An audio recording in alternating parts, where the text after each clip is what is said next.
Y'all smoking crack! Something is wrong with you people! What the hell has this world come to? But as you can see from the beginning of this video, this is not my opinion, but the opinion of Anime X News. But even though that is the theme of this article, why is the title of this video about solo leveling exposes the hypocrisy of anime fans? Well, note what another part of this article says. Solo leveling dazzles with explosive animation and addictive power fantasy, yet its narrative relies on the same overpowered protagonist tropes fans once criticized in isekai. Hold up, wait a minute, something ain't right.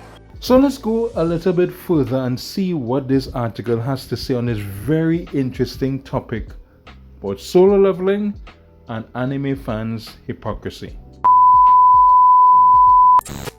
Since its debut in 2024, solo leveling has dominated anime discussions, earning accolades for its high-octane action and stunning animation.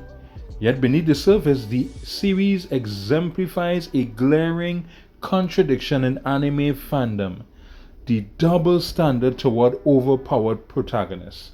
While fans often criticize isekai series for their Merisu protagonists, solo leveling, a story centered on an exponentially overpowered MC with dungeon, has somehow escaped similar scrutiny. This hypocrisy reveals why the anime may be the most overpraised of the past decade.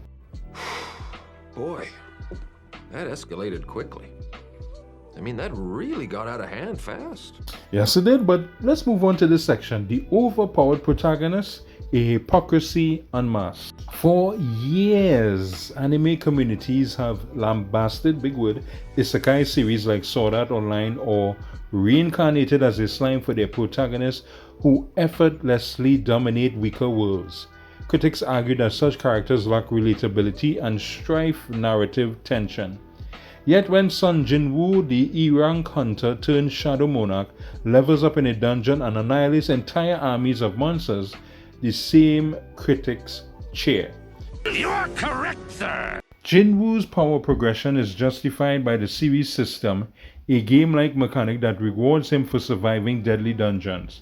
But this narrative crutch is functionally no different from the arbitrary power boosts in countless isekai. The difference? Solo leveling cloaks its formula in slick animation and relentless action. Studio A1 Pictures' vibrant visuals and dynamic fight choreography undoubtedly elevate the experience, but they can't mask the story's reliance on the same tired trope. Next, we move on to this part of the article, the dungeon excuse, a flimsy band-aid. And before we get into that part of the discussion and to find out, of course, what's the reason why Tanjiro from Demon Slayer is there, if you are enjoying the video, hit the like button. But if you're really enjoying the video, hit the subscribe button. On this channel, we talk about anime news, manga news, and we even in between talk about topics like these that I stumble upon the internet that usually I like to get discussions going about these very interesting topics. So again, we are on the road to 300 subscribers. And of course, if you are enjoying yourself, again, hit the subscribe button. Now let's get back into this very interesting discussion about the hypocrisy of anime fans and what that has to do with Demon Slayer.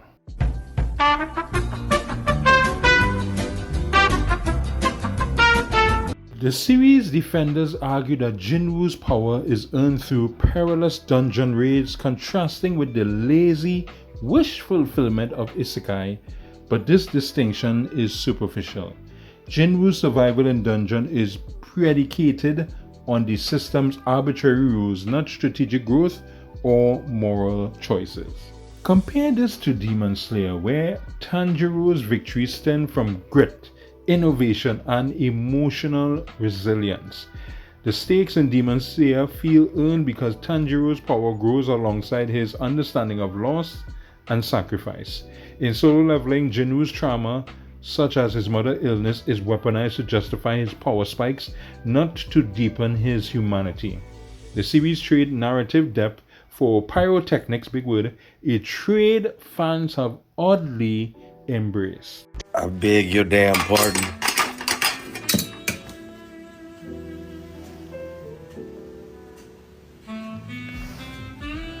Next, we move on to this part of the article, the cult of personality, why fans are turning a blind eye.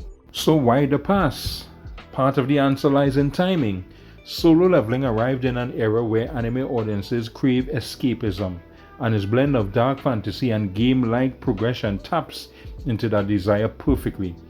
But more insidiously, another big word, the anime benefits from a cult of personality. What the hell is even that? Don't worry, sir, he will explain. Jinwoo's underdog origin, a weak hunter who becomes a godlike figure, resonates with viewers seeking empowerment. Yet this fantasy is hollow. Jinwoo's journey lacks the emotional complexity of Re:Zero Subaru or the moral ambiguity of Jujutsu Kaisen Yuji.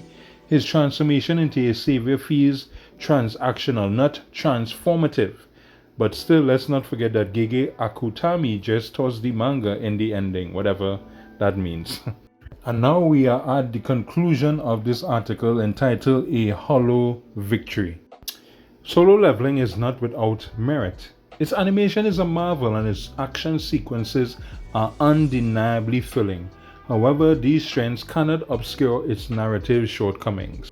Perhaps Solo Leveling's true legacy will be as a cautionary tale. A series so visually captivating that it blinded audiences to its lack of depth. In a medium that thrives on innovation, it's a reminder that even the most dazzling surface can hide a hollow core. I see hate. Mr. Speaker, I see bitterness. Mr. Speaker, I see acrimony. Mr. Speaker, I see animosity. Yes, I do agree. Boy, do you feel the hatred for this series in the last paragraph of that article.